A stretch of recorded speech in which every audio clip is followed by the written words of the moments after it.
Žiri Zvezda Granda pretrpeće uskoro jednu veliku promjenu. I to pošto se sa Sašom Popovićem posle 5 godina pomirila pevačica kojima je mnogima omiljena atrakcija.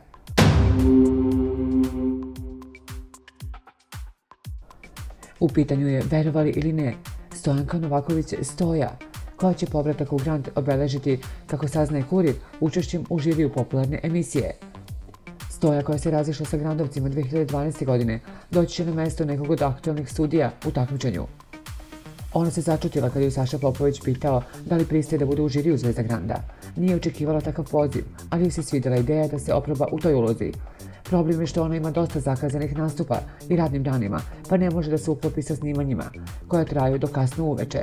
Zbog toga je Popović predložio da za sada snimi nekoliko emisija, a da će kasnije pregovarati o stalnom angažmanu, otkriva izvor Dnevnog lista.